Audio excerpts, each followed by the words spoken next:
ప్రభు నాకు ఇచ్చిన ఈ మంచి సమయాన్ని బట్టి దేవుని ఎంతగానో స్తుతిస్తున్నాను. అందరు బాగున్నారండి? మరి ఈ చక్కని సమయంలో మరొకసారి మీతో కలిసి ఆరాధించడానికి, దేవుని నామాన్ని మహిమపరచడానికి, ఘనపరచడానికి ప్రభు ఇచ్చిన ఈ గొప్ప భాగ్యాన్ని బట్టి దేవుని ఎంతగానో స్తుతిస్తున్నాను. దయచేసి కళ్ళు మూసుకున్నట్లయితే ప్రార్థించి ముందుకెళ్దాం. పరిశుద్ధుడ తండ్రి, మీకు స్తోత్రాలు ప్రభా, మీకు వందనాలు నాయన. ఎవరైతే లైవ్లో మాతో కూడా ఏకీభవిస్తూ ఐక్యమవుతున్నాయన ప్రార్థిస్తున్నారు, వారందరి కొరకు ప్రార్థిస్తున్నాం. మీ నామములో తండ్రి, వారి వారి సమస్యలు, వారి కష్టములు, వారి ఇబ్బందులు క్రీస్తు యేసు నామములో తొలగించండి. వారి భయాలన్నీ దూరమైపోనుగాక, వారి ఆపదలన్నీ తప్పించబడుగాక. వారి కష్టములో తండ్రి మీ నామములో ప్రభా ప్రార్థిస్తుండగా బలమైన కార్యాలు జరిగించి మహిమను ఘనతను మీరు మాత్రం పొందమని యేసు క్రీస్తు నామములో అడిగి వేడుకుంటున్నాను తండ్రి, ఆమేన్. మంచిది, మరొకసారి దేవుని నామానికి మహిమ చెల్లిస్తున్నాను. మరి అనేక దినాల తర్వాత మరలా లైవ్లోకి రావడానికి ప్రభు ఎంతగానో సాయం చేశాడు. ఈ ఆగస్టు నెలంతా కూడా మరి అనుకోకుండా మరి కంటిన్యూటీగా లైవ్ ఇవ్వాలని మరి అనుకొని మరి కొన్ని కారణాలను బట్టి లైవ్లోకి రాలేకపోయాము. అవును, పిల్లలందరూ కూడా మరి జ్వరాల చేత బాధపడ్డాం. మరి అలాగే ప్రార్థించిన తర్వాత అనేకులు ప్రార్థించారు. ప్రార్థించిన పిదప దేవుడు చాలా చక్కటి ఆరోగ్యాన్ని నా కుమార్తెకి, కుమారుడికి, అలాగే నా ఇంటి వారందరికీ కూడా చక్కటి ఆరోగ్యాన్ని ఇవ్వటం, మరలా తిరిగి లైవ్లో కలవడానికి ప్రభు ఎంతగానో సాయం చేశాడు. దాన్ని బట్టి దేవుడు ఎంతో స్తుతిస్తున్నాను. అలాగే కొంతమంది ఇప్పటికే మీలో కూడా మరి జ్వర పీడితులై ఉండవచ్చు, మరి డెంగ్యూకి సంబంధించిన మరి అటువంటి సూచనలు కనబడుతూ ఉండవచ్చు. మరి విషకరమైన జ్వరాల చేత అనేకులు బాధపడుతున్నారు. మరి చలి చేతని, అలాగా జ్వరము చేత ఎవరైతే అలాగ బాధపడుతున్నారో ప్రభు మీ జీవితంలో చక్కటి ఆరోగ్యాన్ని మీ అందరూ కూడా దేవుడిచ్చునుగాక.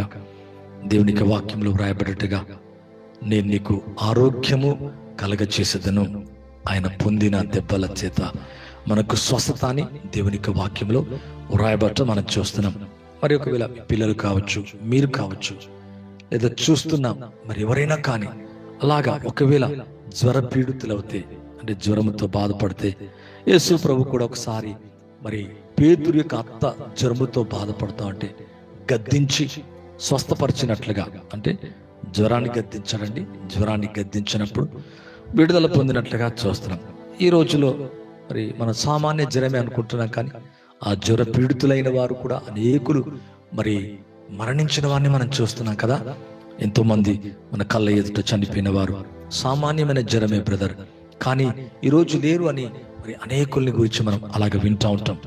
అలాగే ఎవరైనా ఒకవేళ అటువంటి పరిస్థితుల గుండా మీరు గనక వెళుతూ ఉంటే, అటువంటి స్థితిలో గనక వెళుతూ ఉంటే ప్రభు మీ పడక మీద నుంచి మిమ్మల్ని లేపునుగాక. సంపూర్ణ స్వస్థతను ప్రవచిస్తున్నా. మీ జీవితంలో మంచి ఆరోగ్యం కలుగునుగాక. దేవుడు మీ జీవితాల్లో బలమైన కార్యాలు జరిగిస్తాడని నేను నమ్ముతున్నాను. ఎందుకంటే ఆయన రక్తం స్టిల్ అలైవ్ గా ఉంది. యేసు ప్రభు సజీవుడు, ఆయన రక్తం సజీవమైంది, ఆయన దెబ్బలు రియల్. మరి ఆయన పొందిన దెబ్బల చేత నీకు నాకు సంపూర్ణ స్వస్థతను అనుగ్రహిస్తాడు. మరి ఒక కుమారుడు, చిన్న బిడ్డ మరి ఇలాగనే బ్లడ్కి సంబంధించిన వ్యాధితో బాధపడుతున్నప్పుడు, చాలా చిన్న చంటి బిడ్డ, ఈరోజు ఒక 5 సంవత్సరాలు అయింది. ఇప్పుడు ఆ బాబు యొక్క వయస్సు మరి జస్ట్ చిన్నప్పుడు అతనికి ఓకే, నెలకొకసారి బ్లడ్ను మార్పు చేస్తేనే బ్రతుకుతారు, లేతే చనిపోతారని చెప్పిన ఆ చిన్న బిడ్డకు ఒక దినాన అనుకోకుండా వారి ప్రాంతానికి వెళ్ళి వాక్యాన్ని ప్రకటించి, నేను ఇంటికి తిరిగి వెళ్తున్నప్పుడు ఆ కుమారుడు విషయం చెప్పారు. ఇలాగా ఆ కుమారుడు మరి బ్లడ్ మారవకుంటే బ్లడ్ తగ్గిపోతుంది, మరి ఇలాగా ఉంది పరిస్థితి, ఇలాగ ఉంది. దయచేసి బ్రదర్ ఆ చిన్న బిడ్డ కొరకు ప్రార్థన చేయండి. నిజమే, ప్రార్థన చేశాను నేను. ఆ తర్వాత తదుపరి నా కుటుంబానికి నేను వెళ్ళిపోయాను. అలాగా చాలా సంవత్సరాలు అయిపోతుంది. ఇప్పుడు స్టిల్ 5 years అవుతుంది. ఎటువంటి బ్లడ్ చేంజ్ లేకుండా ఆ బిడ్డ చక్కగా గ్రోత్ అవుతూ మంచి ఆరోగ్యాన్ని కలిగి ఉన్నాడు. ఎందుకు ఇటువంటి విషయాలు చెప్తున్నానంటే, నిజమే, మరి కొన్ని వ్యాధులు అపవాది నుంచి వస్తాయి, కొన్ని జనరల్గా వస్తూ ఉంటాయి, కొన్ని వాటర్ని బట్టి, కొన్ని దోమల్ని బట్టి మనం చూస్తూ ఉంటాం. రకరకాలుగా వ్యాధిగ్రస్తులై అనేకులు మరి మరణించటం కూడా మనం చూస్తున్నాం. ఇటువంటి సమయంలో ప్రభు మీకు మంచి ఆరోగ్యాన్ని దేవుడిచ్చునుగాక, మీ కుటుంబాల్లో సమాధానం నెమ్మది కలగచ్చేనుగాక. మీ శరీరంలో వ్యాధులే కాదు, మీ ఆత్మీయ జీవితంలో కూడా మీ పాపాన్ని, మీ బలహీనతలు, మీ జీవితంలో ఏమైతేనేయో, ఇంకా ఏమైతే వేడి చేతైతే మీరు కలవరపడుతున్నారో, భయపడుతున్నారో, మీ మనసులకెళ్ళి ఒక పోరాటం ఉండి అది ఎంతకు తొలగట్లేదా, భయం పూట్లేదా? అయితే వాక్యాన్ని ఎక్కువగా వినాలా, ప్రార్థన చేయాలా, వాక్యాన్ని వినాలా. ఎప్పుడైతే వాక్యాన్ని మనం వినటం తగ్గిపోతుందో అపవాది యొక్క మరి ఆ తలంపు, ఆ భయాన్ని జయించలేం. ఎప్పుడైతే మన మనసులో వాక్యాన్ని పెట్టుకొని హృదయంలో ఉంచుకొని ధ్యానం చేస్తామో, ధ్యానిస్తామో, ఆలోచిస్తామో, ఆటోమేటికల్లీ వాక్యం ఎటువంటిదంటే వాడి అయినా ఎటువంటి ఖడ్గము కంటే వాడిగా ఉండి ఆ అపవాది యొక్క కార్యాన్ని లయపరుస్తుంది. కనుక నిత్యము దేవునిక వాక్యాన్ని వింటూ ఉండాలి. ఇలాగ వింటున్న ఈ సమయంలో ప్రభు మీ జీవితంలో ప్రవచిస్తున్న చక్కటి మీ దేహములో చక్కటి ఆరోగ్యాన్ని దేవుడు కలగచ్చేనుగాక. మీ కుటుంబాల్లో సమాధానము కలగచ్చేనుగాక. మీ జీవితంలో భయాలన్నీ, ఏ భయమైతే మిమ్మల్ని వెంటాడుతుందో, తరుముతుందో, దేవుని కలిగి కూడా ఆత్మను కలిగి, వరములు కలిగి, లేతే వాక్యాన్ని గురించి తెలుసుకొని కూడా నువ్వు ఇంత తెలిసి జ్ఞానం ఉండి కూడా కొన్ని సందర్భాల్లో దినదినము భయపడుతూనే ఉంటాం. ఇటువంటి భయాలన్నీ ఈరోజు మీ జీవితంలో ముగిసిపోనుగాక. దేవునికి వాక్యం అంటుంది, అందుకే పరిపూర్ణమైన ప్రేమ భయములన్నిటిని వెళ్ళగొట్టినట్ట నీ మనసులోకి వెళ్ళి. ఒకవేళ అది క్యాన్సర్ కావచ్చు, ఎయిడ్స్ కావచ్చు, లేకపోతే డాక్టర్ అసాధ్యం అని చెప్పగానే ఒక భయం, లేకపోతే నీ పరిస్థితులు భయం, ఈ విధంగా అనేక రకాల భయాలున్న మన జీవితాల్లో తప్పక మన భయాలన్నీ తొలగించి దేవుడు ఆదుకొనుగాక. అయితే నా వాక్య సందేశంలోకి నేను వెళుతున్నాను. సరి అయిన సమయంలో ఆదుకునే దేవుడు.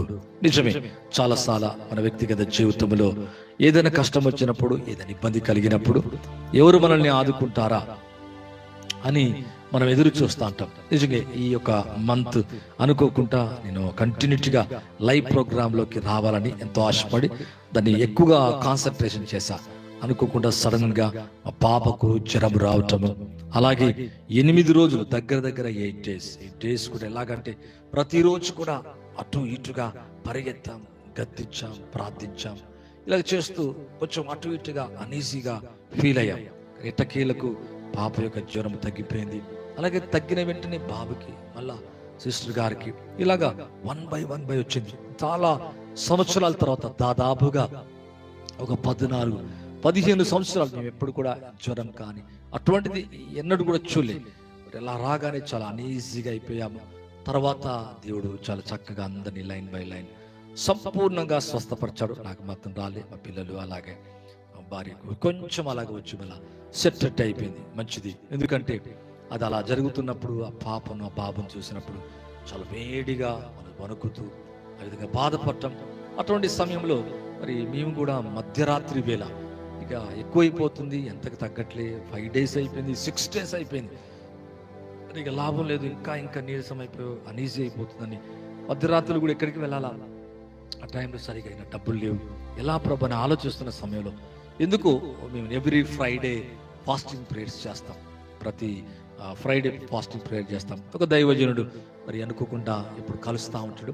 ఆయన ఫోన్ చేసి, అన్నగారు ఈరోజు ప్రార్థన ఉందా అంటే, అప్పుడు 10:15 అవుతుంది. అయ్యో ఈరోజు గురువారం కదా బ్రదర్, ఫ్రైడే ప్రేయర్ ఉంటుంది కానీ థర్స్డే కాదు బ్రదర్. అయ్యో అలా నాన్న, సారీ, ఫ్రైడే అనుకున్నాను. ఇలా కొంతసేపు మాట్లాడిన తర్వాత ఇలా పాపకి బ్రదర్ ఇట్లా జ్వరంతో బాధపడుతుంది, చూపిస్తున్నామని నేను కూడా ఎంతో దిగులుగా ఆలోచిస్తున్నాం. ఇంకా రాత్రి ఒకవేళ మళ్ళీ 10:30కే మనం తీసుకెళ్లాలా, ఎక్కువైపోతుంది కదా అని ఆలోచిస్తున్న సమయంలో సడన్ గా బ్రదర్ ఫోన్ చేయటం, అయ్యో అలా నా బ్రదర్ అని వెంటనే తను స్పందించి 1000 రూపీస్ పంపించాడు.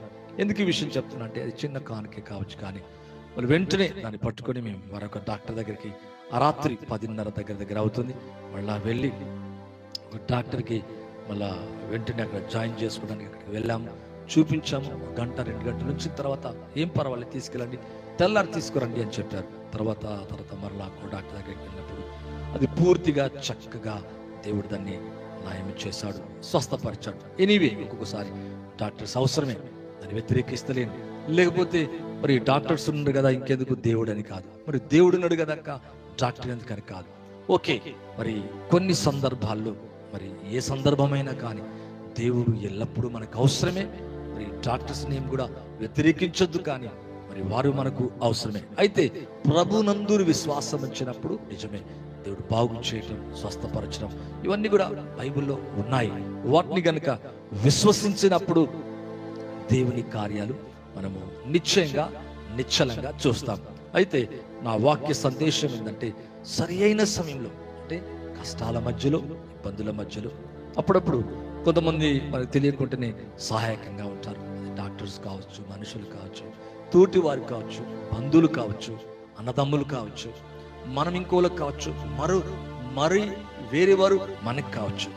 ఏది ఏమైనా దేవుడు ఎటువంటి దేవుడు అంటే నీ కష్టంలో, నీ బాధల్లో, నీ ఇరుకులో, నీ వ్యాధిలో, నీ దుఃఖములో, అంటే నువ్వు ఎదుర్కొంటున్న ఏ శ్రమ అవుతుందో, ఏ బాధ అవుతుందో ఆ బాధలో ఏం చేస్తాడంటే నిన్ను కూడా సరి అయిన సమయంలో, మరి మిమ్మల్ని కూడా ఏం చేస్తారంటే సరి అయిన సమయంలో ఆదుకుంటాడు. ఈ లైవ్ చూస్తున్న మీ జీవితంలో, మీ కొరకు, మీ సంఘం కొరకు, మీ కుటుంబం కొరకు, మీ జీవితాల్లో ఎదుగుదల కొరకు ప్రార్థిస్తున్నాం. ఏ సమస్యతో బాధపడుతున్నావో సరి అయిన సమయం, రైట్ టైం అంటారు దాన్ని, ఇన్ టైం అంటాం, అప్పుడప్పుడు కరెక్ట్ టైం అంటాం కదా. మనం అనేక సార్లు వీటన్నిటి ఉపయోగిస్తూ అంటాం. సరి అయిన సమయం అంటే, సరి అయిన సమయం అంటే ఎంతో ఆ సమస్య తీరిపోయినాక ఒకవేళ ఆ డబ్బే నీకు వచ్చినా కూడా ఓకే, సంతోషమే, కానీ అది రైట్ టైంలో వస్తే బాగుండు కదా, అది అప్పుడు నాకు ఉపయోగపడేది కదా అని మనం అనేక సార్లు బాధపడుతూ ఉంటాం. అయితే సరి అయిన సమయంలో నీకు కావలసిన ఆహారాన్ని, డబ్బును, లేదా ఆరోగ్యాన్ని, లేదా ఒక మనిషి నుంచి వచ్చే సపోర్ట్ని, ఏదైనా కానీ దేవుడు సరైన సమయంలో ఆదుకుంటాడు. లైవ్ చూస్తున్న మీ జీవితంలో ఎక్కడి నుంచి నాకు సాయం కలుగుతుంది? అవును, కొండల తట్టు నా కన్నులు ఎత్తుచున్నాను. ఎక్కడి నుంచి నాకు సహాయం? దేవుని నుంచే. మరి ఆ బ్రదర్కి ఎవరు ఆ రోజు ఫ్రైడే ఎప్పుడు రావాల్సిన బ్రదర్ ఎందుకు థర్స్డే వచ్చాడు. థర్స్డే వచ్చి మాట్లాడి వెంటనే దీన్ని కరెంటు కట్టుకోవాల్సిన డబ్బులు బ్రదర్, అయినా పర్వాలేదు, పాప బాగలేదంటారుగా, ముందు దీన్ని చూపించుకోండి, చిన్నది ఇంకేమంటే చేస్తాను బ్రదర్ అని.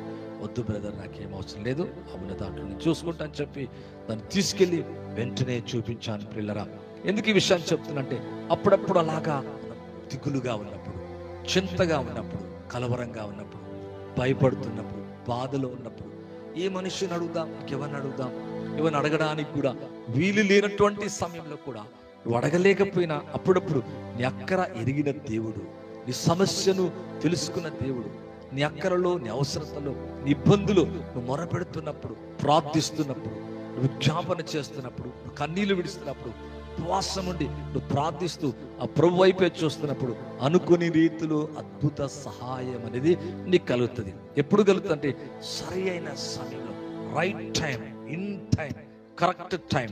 ఇంకొక విధంగా చెప్పాలంటే నీవు ఎప్పుడైతే దేని కొరకైతే అనుకుంటున్నావో ఎవరో ఏదో ఒక విధానములో దేవుడు ఆదుకోవటం మనం చూస్తాం. ఒకవేళ దేవుని దూతే కావచ్చు, దేవుడే కావచ్చు, లేకపోతే బైబిల్లో ఉన్న ఇవన్నీ కూడా. మరి కాకోలముతో దేవుడు ఏలియా దగ్గరికి ఆహారం పంపించాడు. అప్పుడప్పుడు దూత దిగివచ్చి ఏలియాని బలపరచినట్లుగా బైబిల్లో మనం చూస్తున్నాం.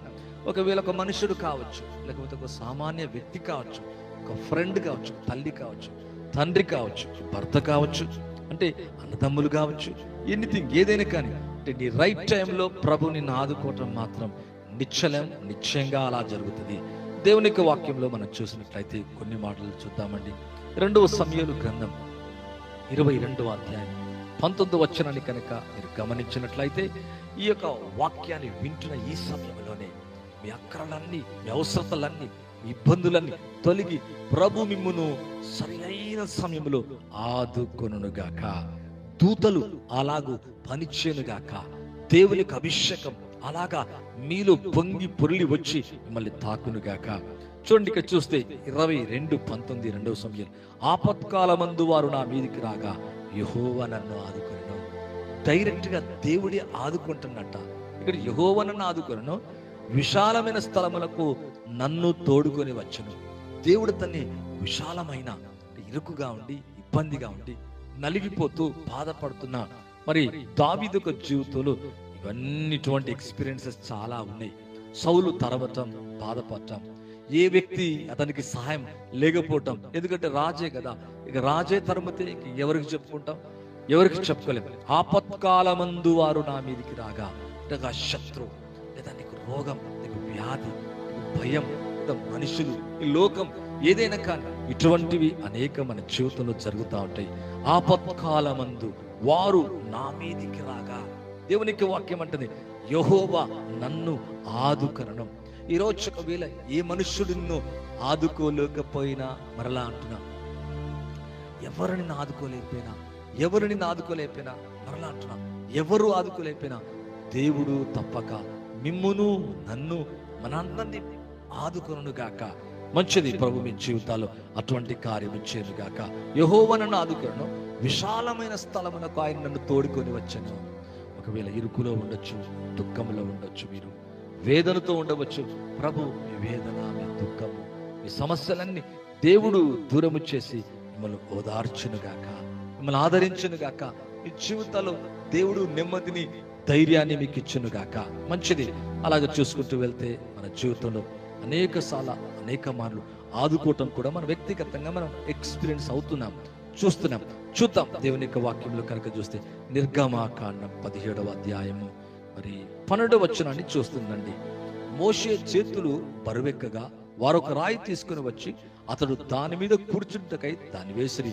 అహరోను హూరులు ఒకడు ఈ ప్రక్కన ఒకడు ఆ ప్రక్కన అతని చేతులు ఆదుకొనగా అతని చేతులు సూర్యుడు అస్తమించే వరకు నిలకడగా ఉండెను. ఇదంతా చూస్తే మనం బైబిల్ కొంచెం అండర్స్టాండ్ చేసుకోవడానికి ప్రయత్నించాలి. నిజమే, బైబిల్ కనుక మనం చూసినట్లయితే, మరి దేవుని యొక్క వాక్యములు కనుక మనం గమనించినట్లయితే, ఇది మోషే గారు ఇక్కడ ఏంటంటే మరి ఒక యుద్ధములో అమాలేకీయులు వచ్చినప్పుడు యుద్ధములో అతను కూడా ఉన్నట్టుగా చూస్తున్నాం. అయితే బండ మీద కూర్చున్నాడు. కొంతమంది మరి వ్యక్తులు అనగా మరి సేవకుల్లో నుంచి ఊరు అహరోను అనగా అన్నయ్య అయిన అహరోను, మరి ఇంకొక వ్యక్తి మరి సేవకులలో ఒక వ్యక్తి ప్రక్కన ఇరు పక్కల ఉన్నట్టుగా బైబిల్లో మనం చూస్తున్నాం. ఇక్కడ చూస్తే మరి దేవుని యొక్క వాక్యం చూస్తే మోషే చేతులు బరువెక్కగా, అప్పుడప్పుడు మన జీవితాల్లో పరిస్థితులకు, కష్టాలకు, ఇబ్బందులకు నిజమే చేతులు అప్పుడప్పుడు అంటాం కదా, అవును నా జీవితం అయిపోయింది, ఎంత బరువెక్కిపోయింది నా హృదయం అంటాం, నా మనసంతా బరువెక్కిందంటాం. నిజమే, ఇతను కూడా కామన్ గా జనరల్ గా చేతులు ఎత్తే ఎవరికైనా 10 నిమిషాలు 20 నిమిషాలు అంటే బరువెక్తే కదా, అలాగే యుద్ధములో చేతులు ఎత్తుతున్నాడు అనగా దేవుని వైపు చేతులు చాపి ప్రార్థిస్తున్నాడు. చేతులు ఎత్తటం అనగా విజ్ఞాపన చేయటం, ప్రార్థించటం. అందుకే బైబిల్ ఏమంటుందంటే పవిత్రమైన చేతులెత్తుడి. నిజమే, దేవుని కొరకు మనం ఎప్పుడైతే చేతులు చాపుతామో, మనం బరువెక్కిన సమయంలో, కష్ట సమయంలో, ఆపత్కాలములు, శ్రమలు, ఇబ్బందులు, ఇక్కడ యుద్ధ భూమిలో, ఇక విధంగా చెప్పాలంటే మోషే గారే ఇక్కడ దేవుని యొక్క ప్రవక్త చేతులెత్తుతున్నాడు దేవుని వైపు, దేవుని సహాయంకై. మరి ఒక రాయి తీసుకుని వచ్చి దాని మీద కూర్చుంటకే దాన్ని వేసిరి. అహరోను హూరులు ఒకడు ఈ ప్రక్కన ఒకరు ఆ ప్రక్కన, అంటే కుడి ఎడమల ఇద్దరు ఉన్నట్టుగా వారు చేతులు ఎత్తినట్టుగా చూస్తున్నాం.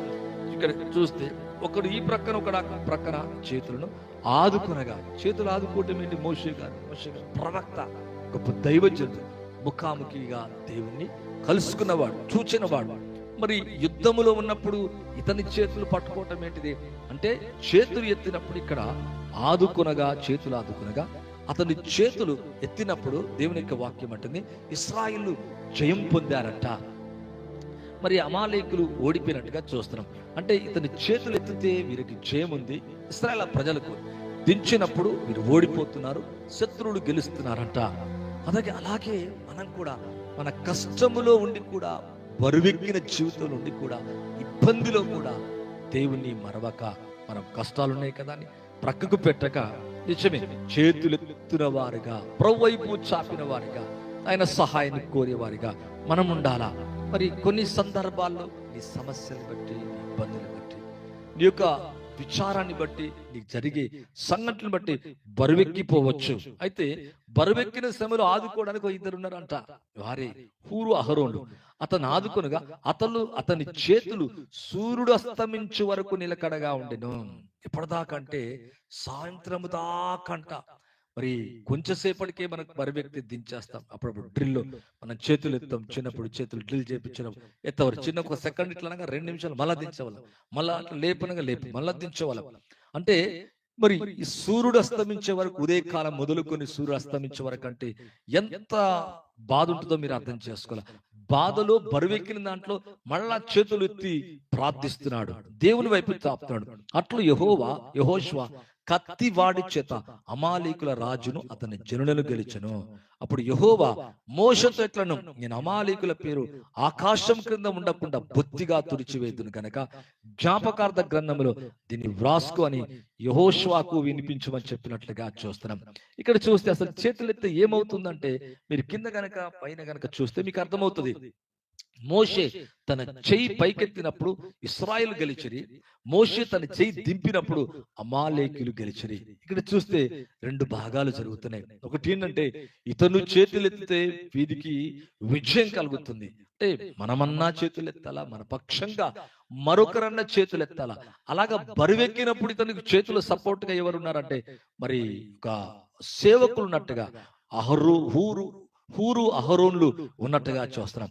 మోషే తన చెయ్యి పైకెత్తినప్పుడు ఇశ్రాయేలు గెలిచారంట. అవును, మన జీవితంలో మన సమస్యలు గెలవాలంటే, మన సమస్యలు ఓడిపోకుండా ఉండాలంటే, మన సమస్యల్ని అధిగమించాలంటే, అనగా అపవాదిని, శత్రువు, లోకములో ఎంతో వ్యతిరేకత.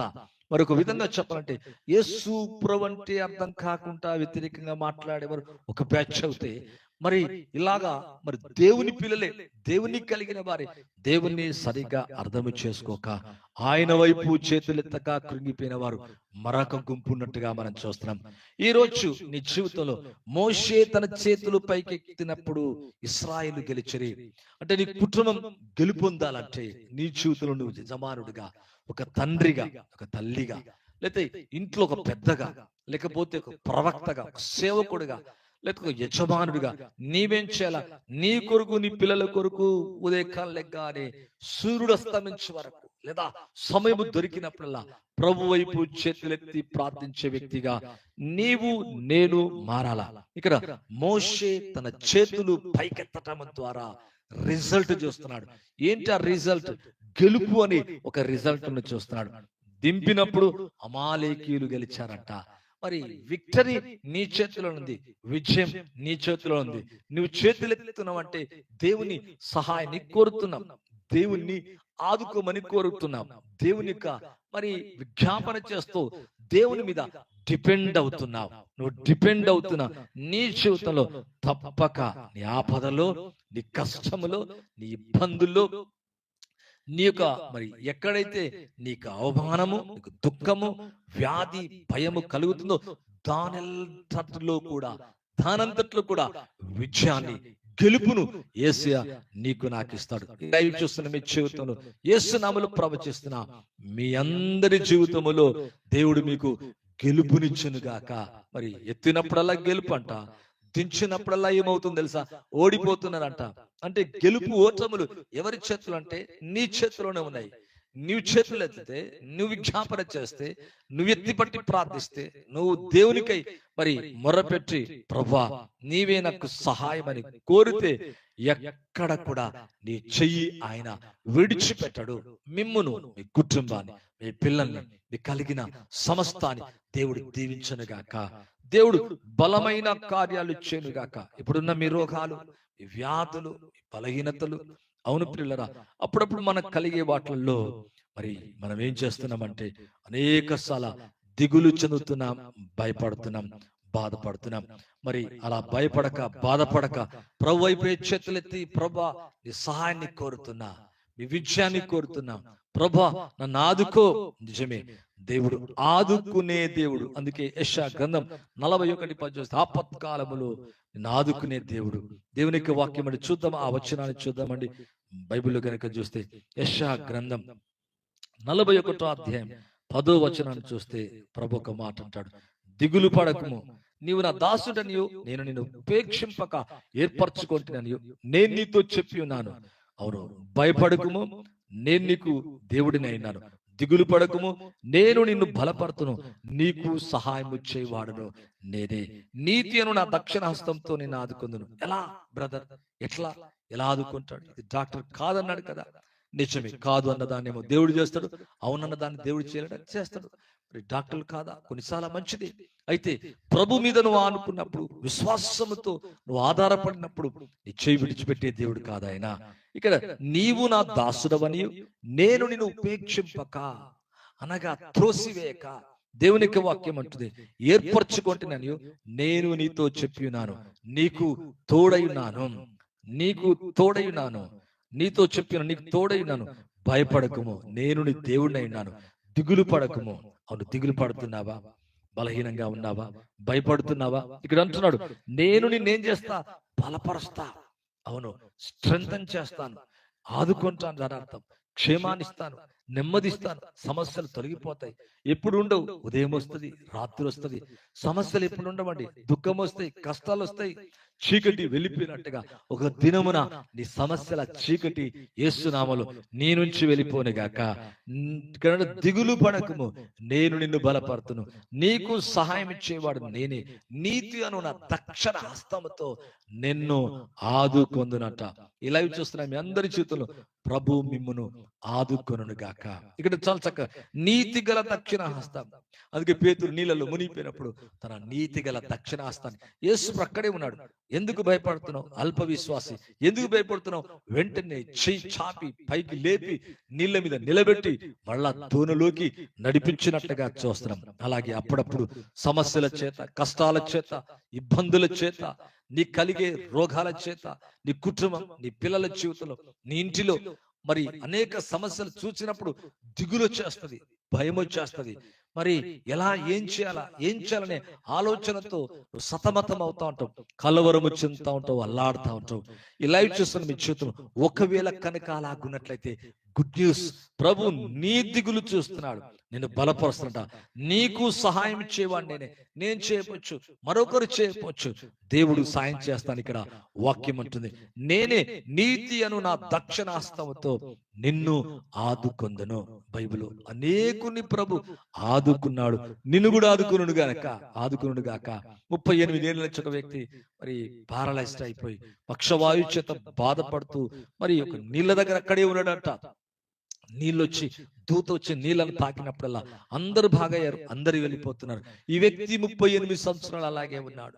ఒక స్త్రీ అయితే 12 సంవత్సరాల నుంచి బాధపడినట్లుగా చూస్తున్నాం. ఇలాగ బైబిల్లో అనేకులు వ్యాధిగ్రస్తులు, బాధలో ఉన్నవారు, శ్రమలో ఉన్నవారు దేవుడు ఆశ్చర్య రీతిగా వారిని ఆదుకున్నట్లుగా చూస్తున్నాం. ఆ ప్రభు అక్కడికి వచ్చి వాళ్ళ దగ్గరకు వచ్చి లేచి నడవని చెప్పాడు.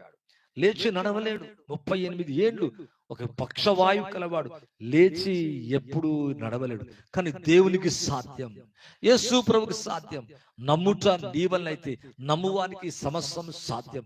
ఇది మనుషులకు అసాధ్యమే, నిజమే. నీ వ్యక్తిగతంగా సాధ్యమే, నా వ్యక్తిగతంగా సాధ్యమే. కానీ నమ్ముట ద్వారా దేవుని యొక్క వాక్యం అంటది, నమ్ముట నీ వలన అయితే నమ్ము వానికి సమస్తము కూడా సాధ్యమంట.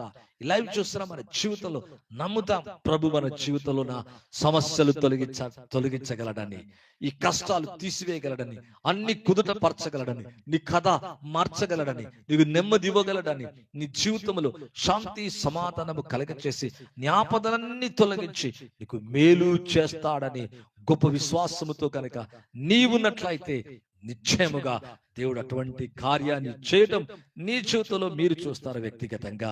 42:1 కనుక చూస్తే గ్రంథం, ఇదిగో నేను ఆదుకును నా సేవకుడు, నేను ఏర్పరచుకునేవాడు, నా ప్రాణమునకు ప్రియుడు, అతని యందు నా ఆత్మ నుంచి ఉన్నాను, అతడు అన్యజనులకు న్యాయము కనపరచును. ఇదిగో నేను ఆదుకును నా సేవకుడు.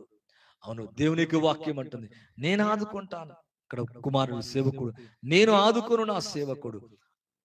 అలాగే యేసు ప్రభు కూడా మరి మరి అనేకుల్ని ఆదుకున్నట్టుగా తన నీతి గల దక్షిణాస్తాన్ని చాపి వాన్ని స్వస్థపరిచినట్లుగా చూస్తున్నాం. ఈ లైవ్ ద్వారా మీ జీవితంలో కూడా అటువంటి కార్యం ప్రభు వేగవంతంగా చేయును గాక.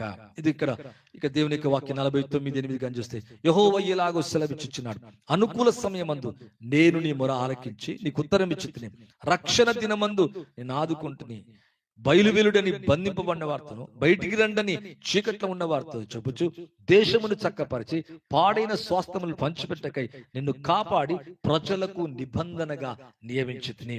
ఇక్కడ చూస్తే దేవుని యొక్క వాక్యములో చూస్తే అనుకూల సమయం ఇదే, నేడే అనుకూల సమయం, ఇప్పుడే ప్రభువును అంగీకరించాల, రాప్చర్ కొరకు ఎదురు చూడాల, బాప్టిజాన్ని తీసుకోవాలా, ప్రభువుని నమ్మాల. ఈ లోకంకి అర్థం కాకపోవచ్చు, మనుషులకు అర్థం కాకపోవచ్చు, ఆఖరికి నీ తోటి వారికి ఇంటి వారికి అర్థం కాకపోవచ్చు. ప్రభువును అంగీకరించు. అనుకూల సమయమందు నీ మొర ఆలకించితిని. నిజమే, అనుకూల సమయం ఇదే, రక్షణ దినం, నేడే అనుకూల సమయం. నువ్వెప్పుడైతే ఇలాగా మొర పెడతావో, ప్రభా ఇది నా సమస్య, ఈ భయం పోట్లే, ఇబ్బంది తొలగట్లేదయ్యా, ఈ యొక్క అప్పు నుంచి విడుదల పొందలేకపోతున్నా, ఈ సమస్య ఈ కష్టం తొలగట్లే, ప్రభువా నాకు సహాయం చేయి. నిజమే, ఆశ్చర్యమైన రీతిగా ప్రభు నీ సమస్యల నుంచి ఆదుకొని నీ కార్యాలు నువ్వు జరిగించడం చూస్తావు. నీ మొర ఆలకించి నీకు ఉత్తరం ఇచ్చితిని, రక్షణ దినమందు నిన్ను ఆదుకుంటుని.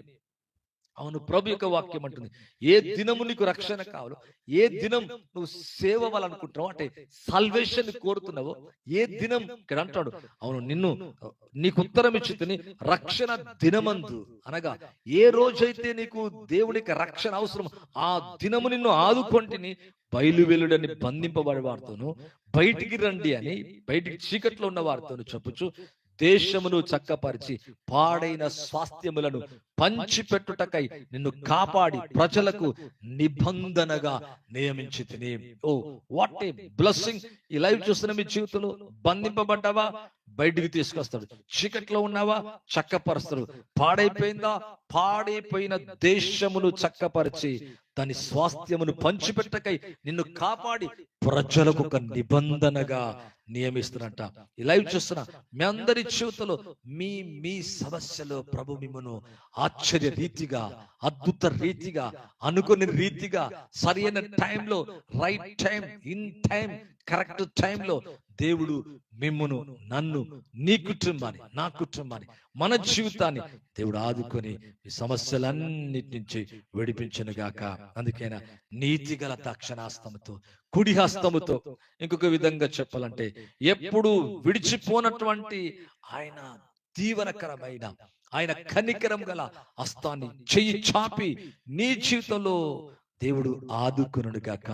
మరి బైబిల్లో చూస్తే అనేకులు రైట్ టైంలో ఆదుకున్నట్టుగా వాక్యంలో చూస్తున్నాం. మరి మొరపెట్టానండి, ప్రార్థిస్తానండి, జవాబు రావట్లేదండి, ఏమీ రావట్లేదు, ఏం ఉపయోగం లేదు, దేవుని నమ్ముకోవటం వల్ల ఏమీ ఉపయోగం లేదు. ఒకవేళ అలాగా నువ్వు బాధపడుతూ, కలవరపడుతూ, అపవాది యొక్క మరి తొందరలకు లోనవుతున్నావా, వాటిని కొంచెం ప్రక్కన నుంచి విశ్వసించు, వాక్యాన్ని చదువు, వాక్యాన్ని విను, సరి అయిన ఆత్మచేత బోధింపబడిన మంచి మాటలు కనుక నువ్వు విని గ్రహించినట్లయితే నీ ప్రతి సమస్యలకెళ్ళి నువ్వు బయటకు వస్తావు. ఈ లైవ్ ద్వారా యేసు నామములో ప్రవచిస్తున్న ప్రభు చీకట్లో ఉన్న మిమ్మల్ని బయటికి తీసుకొచ్చును గాక. బంధింపబడిన మీ జీవితాలు వెలుగులోకి వచ్చును గాక. చీకట్లో ఉన్న మీ జీవితం వెలుగులోకి, ఆశ్చర్యకరమైన వెలుగులోకి వచ్చును గాక. పాడైపోయి మరి చక్కదిద్దబడినటువంటి ఏ పరిస్థితులు ఉన్నాయో అవన్నీ చక్కపరచబడి దేవుని కొరకు, మహిమ కొరకు నువ్వు జీవించదువు గాక. అటువంటి కృప, అటువంటి ఆశీర్వాదాన్ని దేవుడు మీకు, నాకు, మనందరికీ ప్రభు అనుగ్రహించును గాక. దయచేసి మీ కొరకు ప్రార్థించబోతున్నా. మరలా అంటున్నా, ప్రవచిస్తున్నా, మీ జీవితంలోకి దేవుని యొక్క కార్యాల్ని, దేవుని యొక్క అద్భుతాల్ని, మరి దేవుని యొక్క కార్యాలు మరలా అంటున్నా, లైవ్ వీక్షిస్తున్నా మీ జీవితంలో ప్రవచిస్తున్నా, యేసు క్రీస్తు నామములో ఏ దేంట్లోకెళ్ళైతే నువ్వు బయటికి రాలేకపోతున్నావో, ఏది చూడలేకపోతున్నావో, ఏ సమస్య అయితే తొలగట్లేదో, ఏ భయం అయితే వెంటాడుతుందో, ఏ స్థితి అయితే నీ జీవితంలో ఇంకా మారకుండా దుర్భరంగా కనబడుతుందో, యేసు నామములో అది టర్న్ అవును గాక, అది చేంజ్ అవును గాక. యేసు క్రీస్తు రక్తమ స్థలములోకి విడుదలవును గాక. దేవుని యొక్క అభిషేకం ఈ పరిస్థితులను మార్చివేయునుగాక. Right time, in time, correct time